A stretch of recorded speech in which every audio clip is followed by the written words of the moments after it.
friends and family. I have a favor to ask, and by the end of this video, I'll tell you what the favor is. But there's a really good chance you're looking at this right now and wondering why it's all out of focus, and I'm going to tell you. All right, here's the deal. I'm told I got 30 seconds to keep your attention. I'm blind. Now, when I think about blindness, I think about everything going black because it's what movies and TV have kind of taught me over the years. But the reality is it's called visually impaired. It all started with this. Almost 3 years ago, August of 2022, during the summer, I woke up one morning and started to have some blurriness in one of my eyes. And my wife got me into the doctor. That doctor got me into a specialist, and that specialist told me that because I had diabetes on both sides of my family, because I'd been working years, because I'd been told 15 years before to possibly expect problems down the road, and I had done what I thought was everything I could to be in the best health of my life, they said that just wasn't good enough. So changes were made, things were adapted, and I was told that maybe in a month, 3 months, 6 months, or a year, I would get my vision back. And finally, it was decided that I would never get that vision back in my right eye, which was fine because I had 100% in my left eye. And while from waking up in the morning to going to bed at night, I always had this peripheral blurriness, and I would it would help me see things coming from the side, but everything would still be out of focus. It was still totally fine because everything was moving ahead, no problem at all. And then several weeks ago, we were in Montana and staying at an Airbnb, and we had this room that had all these windows above, and they weren't covered. And so it was a bright room, and my wife had been ill, and I'd been up with her family several nights in a row, and I just now was like sleep deprived, and I decided to use the sleep mask that I'd been given for Christmas, and it had a thick cushion on it. And my wife said, "Wow, you slept better than you've slept in days. This is great." So I started sleeping with this mask like every night, right?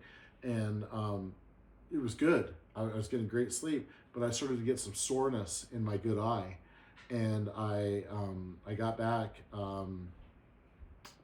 from Montana, and I still had this soreness. And then I started to get just a little bit of cloudiness, like barely even noticeable, almost like gunk on a contact, dirt on a contact. And so I did what a self-educated person does. After watching 20 years of Grey's Anatomy, years before that at ER, I went ahead and did a Google search, and I said, can a sleep mask push on the eyeball and cause soreness and need recovery? And of course, Google said yes. Got the answer. So I let some more time go by, and the following week, I was still having this soreness, and I felt like it was just getting a little bit more cloudy. So I went ahead and scheduled to go see my doctor, and I went in, and I gave him my prognosis, and I gave him what I had done to lead up to that. And he laughed, and I laughed, and I just asked him to prescribe me some penicillin, and it would make it go away, and we could both move on with our day. And then he laughed some more, and he said that he felt that it was related to the diabetes. He felt like it was related to my other eye, and he needed me to get into a specialist, ophthalmologist. So a friend of mine, I was talking to him, and he called his ophthalmologist personally on his cell phone and said, "I got a friend, I need you to see him immediately." And even though this guy was booked out for weeks and not really taking on new appointments, he had me in, I want to say within 2 days. And so we got in with him, and he said, ran a bunch of tests, and he said, I think I know what's going on here, but I need you to see another specialist and do some more tests so we can get a definitive answer. And so that was scheduled for the following week. Well, that weekend, I went to Costco, and I just felt like the shading, especially along the bottom of my periphery, had gotten a little bit worse, and it was so gradual. And so it was things like people were crowding me. It was too much. I felt like I was in a movie, and I just felt overwhelmed, and I was by myself. And things like I went and used the restroom, and I tripped over the yellow wet floor sign on my way out. Progressively over the next couple days, things got darker, and things got more hazy. And so we got to the second ophthalmologist, and he ran his tests, and my tests with him were worse the next week than the week before with the first guy. And so he came back, and he sat down, and he says, look, here's the deal. I want you taking this baby aspirin. I want you taking it every single day for the rest of your life. And here's the deal. You're legally blind, and you have a visual impairment, but at this point, I'm ready to sign the paperwork, and you should start doing everything you can to file for disability benefits, meaning medical coverages and support systems that can help aid in the things that I need to make this easier. And he says, I'm ready to sign this paperwork today. So he said, I need you to get back with your first ophthalmologist and come up with a plan.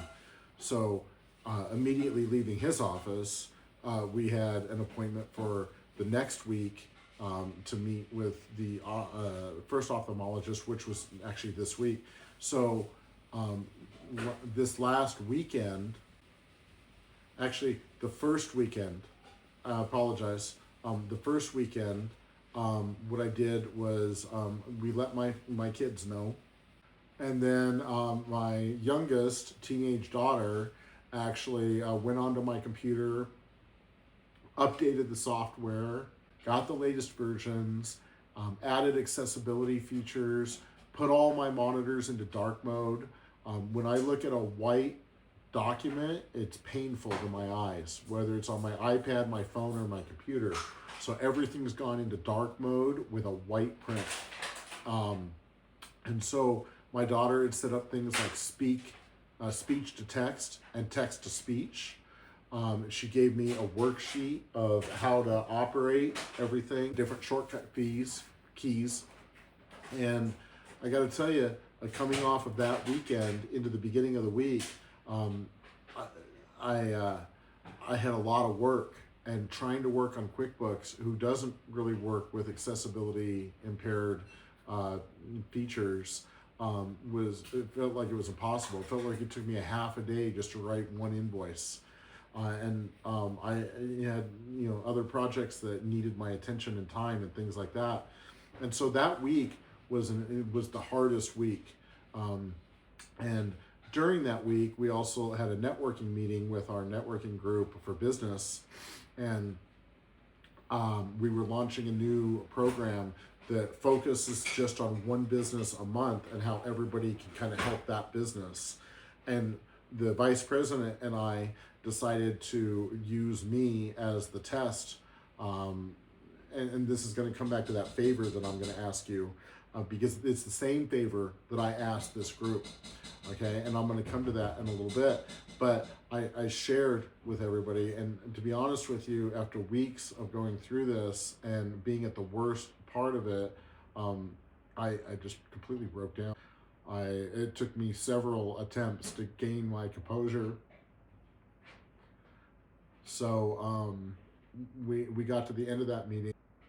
People wanted to pray, and if you are somebody of faith, and if you know what it means when a group huddles together and there's hands being laid on you and hands you're laying on other people, you know the impact that has. So we did that. And then my favor is this: please respect my privacy, and please respect my wife's privacy, especially our immediate families. I know it's hard. already, just in the small people that I've shared with. And you got to remember, not even my mom knew what happened 2.5, almost 3 years ago. Okay, because I knew my mom would like go to NASA and use all that computing power and then be coming up with all of these things. And that's what a mom does. And that's great. It's what my wife would do for her kids. I know she would. I understand and I get it. Um, I want information. I want to be helpful. I want to know what I can do. And people are going to ask her, what's this diagnosis? What's the name of this? What doctor? What skin? And we are already in this, okay? And we're already going through it. And to have to keep repeating it or have to keep talking about it, it would be better if my wife's girlfriend said, hey, let's go out shooting together. It would be better if I went out and grabbed some beers with the guys. It would be better if we could just learn to grow into this new thing that is so fresh and so new and so shocking to all of us. I'm a different person today than I was 3 weeks ago or 5 weeks ago. And I have to adapt to that, and I have to let people know what's going on, okay? And I've lived my entire adult life under the slogan, you can get everything you want in life if you help enough other people get what they want. And it's been great for me. But now I'm at a point where I have to be willing to let people help me. And so my ask is that very clearly is that you please be helpful. Ask if there's anything you can do. I understand it, I get it, and I appreciate it, and thank you. But please don't be invasive. Even those closest to us. This last weekend was my wife's birthday, and I had asked a bunch of family members to send me videos, and it was really important to me to edit this video, to get this video done. And so Saturday I sat down into editing mode, and it was the first time I sat at my computer to edit after a week of challenging experiences on my computer. And I already have 3 large monitors from the one bad eye, and now everything's blown up even more. And I've gone through all different types of reading glasses, and I'm doing this editing at the computer. And as the day is going on, because no editing takes 2 minutes, so as the day is going on, even though everything had been black down below for the previous week and a half, even though I was tripping over dogs and toys, and I was running over stuff with golf carts and all these things, all of a sudden some light started to come back in the bottom of my field of vision, and some down below, and I started to feel just a little bit more focus. And I have this picture frame on my desk that's a rotating picture frame of my wife and I dating, and it's my favorite pictures that I look at throughout the day when I'm working. And the week before I was almost depressed because it was totally out of focus. And now all of a sudden with the reading glasses, I was able to clearly see things that I knew by muscle memory, but I was actually clearly seeing them again. And a big picture frame in my hallway, I was able to see that clearly as I passed by.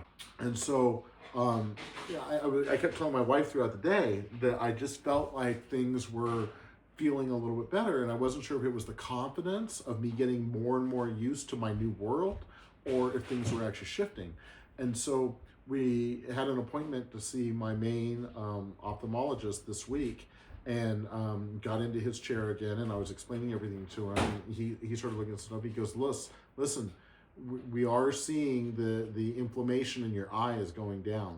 So this is a great thing. This is exactly what we want. We want to protect this eye. We want to do everything we can. And so we're continuing to fit different contacts. We're continuing to fit different things, and try different things and adapt to different things.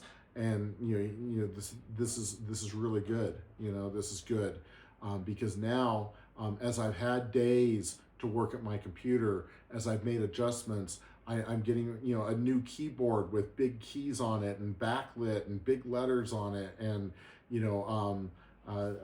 so here's the deal. Remember the story in Costco? I'm tripping over carts. So I'm at a Costco with my wife. Different Costco, different day, right? I'm at a Costco with my wife, and we always walk side by side. from the moment we were friends all the way through, just side by side. I know that there are marriages where one person walks ahead. I always thought it was weird, side by side, right? But here's the deal. My wife was gone now, and I was like running into her side by side. So we had to start learning that she needed to walk a step ahead of me. She needed to like be a guide.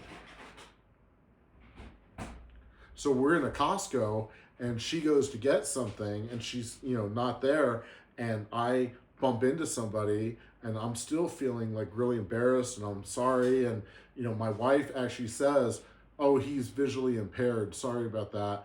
And then she comes to me and she goes, "That lady was being in a rush. She was being kind of rude."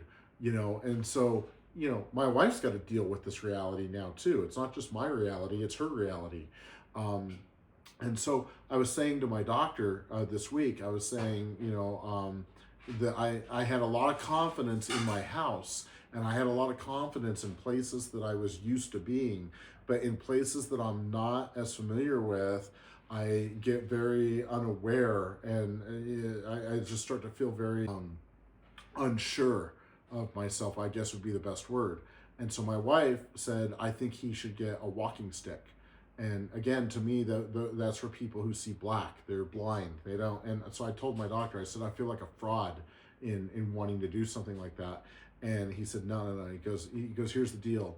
He goes, you do this not only for you do this for other people. It helps other people understand and that you've got something going on. And so my wife immediately ordered me this thing that's kind of like Darth, Star Wars lightsabers. I even have a little light on the end of it because light helps me in dark situations. It helps me, open up, what's, dark.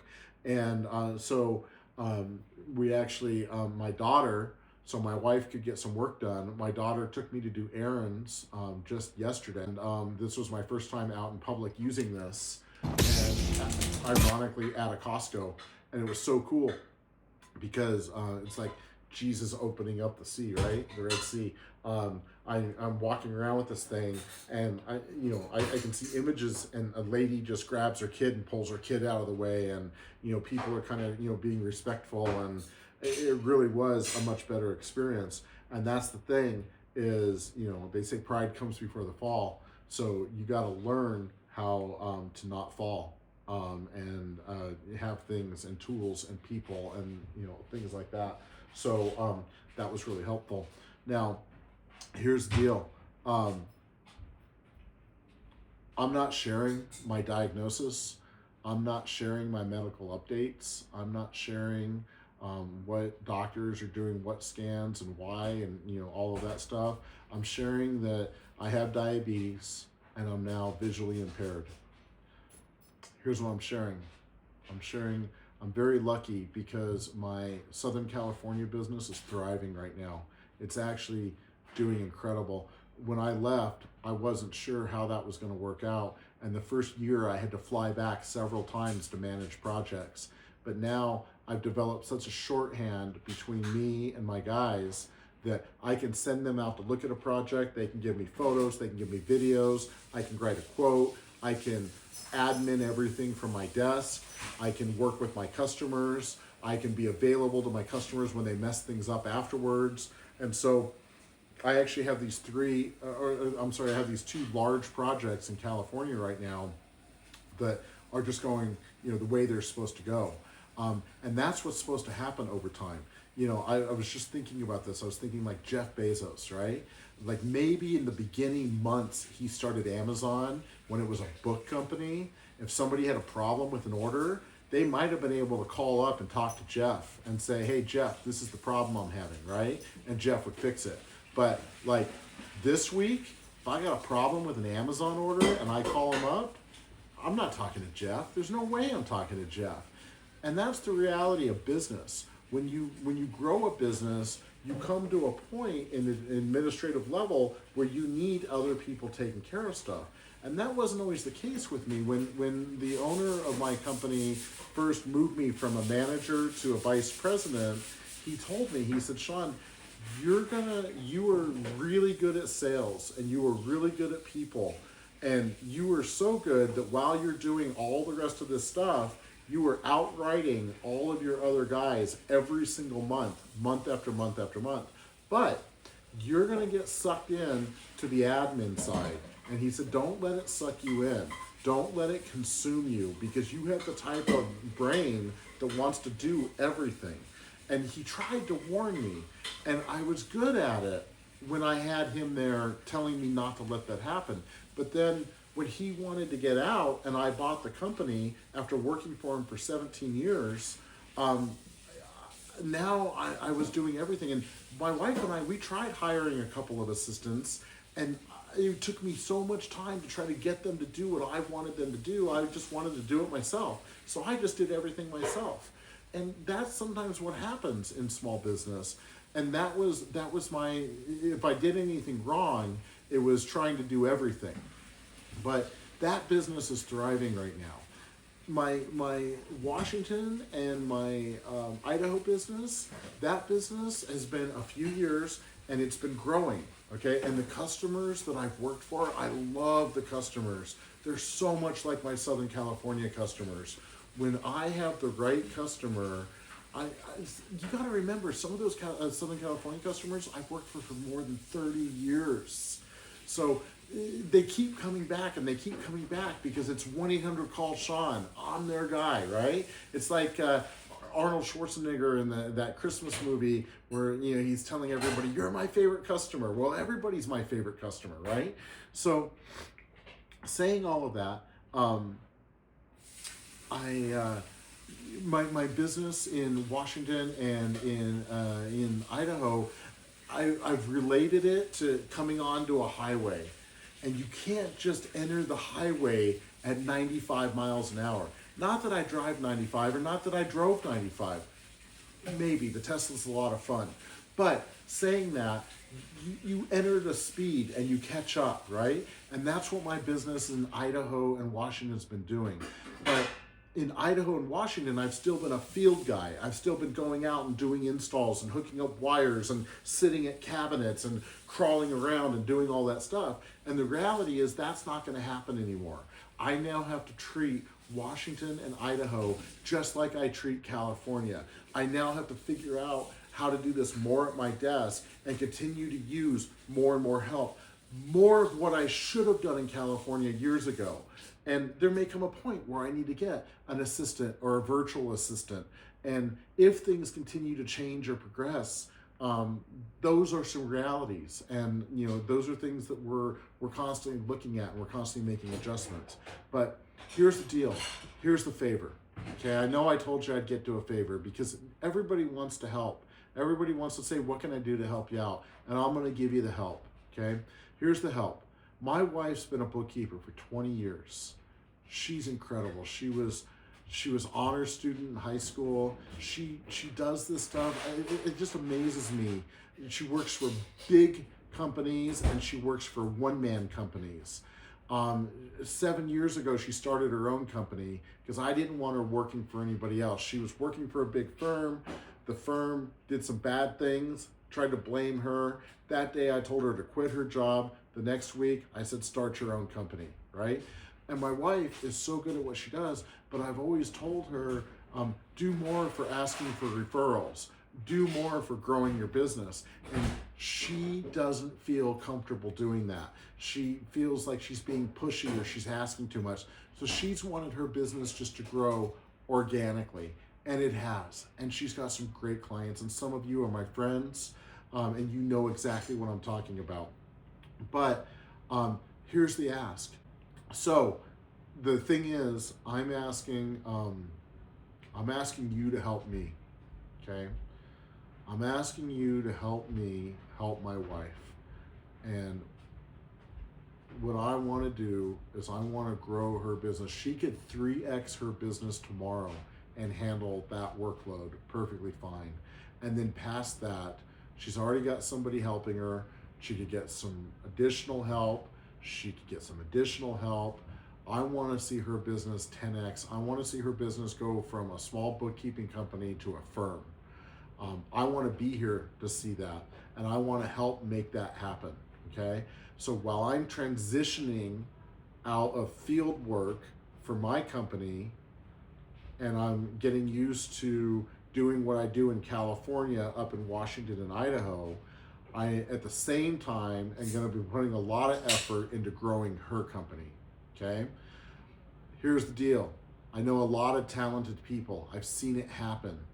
Guy is really good, goes out on his own, starts his own business, has a lot of people referring business to him, starts to get busy. Says he's going to have a dedicated day each week to do his paperwork, to do his bookkeeping, do all of that. He falls behind, gets busy, falls behind, gets busy, and all this stuff. And so I've seen my wife say this time and time again. People come to her and they think they're coming to the principal's office, and she wants them to feel like they're the star student. And so she's there just to make everything easy. She says, let her do what she loves so they can go do what they love, right? And I want to see that just grow and grow and grow. I want to see her business eclipse mine, not because my business is bad, but because her business is so good. And the deal is we knew this when she started her business 7 years ago. I had been watching colleagues in my industry that were ahead of me retire, and there was never a payoff. There was never $1 million purchase for their companies. It was always just turn off the phone, go off and do retirement, right?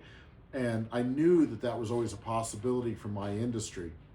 And so I knew with her business, if we could grow it and grow it and grow it, then 10 or 15 years from now, when she needed to step back, she'd be able to do that and still have residual income coming in, okay?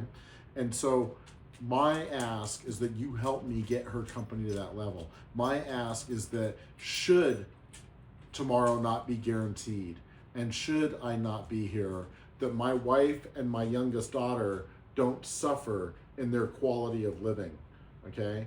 That they are set up. And there are things that are being done to protect that as well. But on a day-to-day, business-to-business level, I need you to help me do this. I'm not guaranteed tomorrow, and I'm praying for the best, but you plan for the worst, okay? I'm not 20 years old anymore. I'm now on this side of 50. There was a goal. The goal was to be a better husband, to be a better father, and to be the grandparent that my kids never had. And I think I've done a good job. At least my wife and kids seem to think I've done an okay job. Almost 30 years of marriage, a 27-year-old this week, a 23-year-old, and a 16-year-old, all great human beings, okay? But the grandkids, I want the grandkids. So I still got stuff going on here. I'm not planning on anything, okay? But the reality is, when you start getting into some of these things, you start having some real conversations, and you start doing the what ifs. You don't want to do the what ifs, but you got to do the what ifs. I appreciate all the friendships and all the family that we have. Like I said, in time of crisis, you want a tribe. And the people that don't have a tribe are the people that spend their lives suffering. And I feel bad for those people, and I'm sorry for those people. And I've done so many things in my life to protect against that, and to surround myself, and to be vulnerable, and be open, and be real. And, so many different phases and stages of life. And I'm so incredibly grateful to be sitting here at 50 years old, smelling my wife's cooking, hearing my daughter playing games in her room with her friends, and enjoying my dogs, and enjoying the quality of life that we have. And I can tell you, so many times I can think of people that aren't here anymore that went ahead of me, and I felt bad for their families and everything that happened. And I'm so very grateful. And again, I'm not making anything other than plans for the future. I will say this, 30 years in January, my wife will be married. My wife and I would be married 30 years in January. And Um, we were, she was 19, I was 20 when we got married, and um, we were so young, and we were just getting started. Our very first apartment was a studio. We couldn't even fit a regular Christmas tree in it. We had to have like a bonsai Christmas tree. And, then, by our 5th year anniversary, our family had started. And then by our 10th year anniversary, our family had expanded. Then by our 20th anniversary, there was a crisis that um, wouldn't allow us to get away. And so now, coming up on our 30th anniversary in January, we have been doing miles and points and planning and planning and planning all year long to make it to Hawaii for our 30th anniversary. And it's something that we have wanted to do since we got married. It's something we have wanted to experience since we got married. And when I met with that second ophthalmologist and he said, "You were blind," I explained this all to him, and I said, should we make this trip now? Should we go next month, this month, next week? And he said, "No, I understand the importance and significance of you making this trip, and I'm going to tell you, just go ahead and wait until January." So that's our goal. That's what we're working towards, and that's what we're going to continue to aim towards. So I absolutely have plans, and I want to be holding those grandkids, and I want to be cherishing my wife in Hawaii, and I want to be experiencing, all of the things that all of us experience in life. And I had decided that I wanted to share this with everybody in one fell swoop, so I didn't have to keep retelling the story. So I appreciate you hanging here with me. I appreciate you being in my life, and I just thank you. And of course, feel for my wife, feel for my kids. They're going through this too. It takes a lot, but each day is getting stronger. Each day I'm getting quicker at what I do. Each day I've got more confidence in my own environments. I'm getting better on my computer. Monday I get set up with a onboarding for disability benefits, and so that is going to bring a whole host of resources that are going to help me, hopefully with figuring out my day-to-day life and transit and lighting. And there's even a guy I found on YouTube that's been posting videos every Saturday for 11 years for the visually impaired community. So I will find my tribe, and I will find my people, and I will find ways to make this better each day, each week, and each month. And I look forward to seeing you as much as I can, hearing you as much as we talk, and just communicating with you. So I love you all, family and friend. So while Eli here is gonna say thank you as well, and Harley is gonna say thank you as well, I just want to thank you for taking the time to watch this.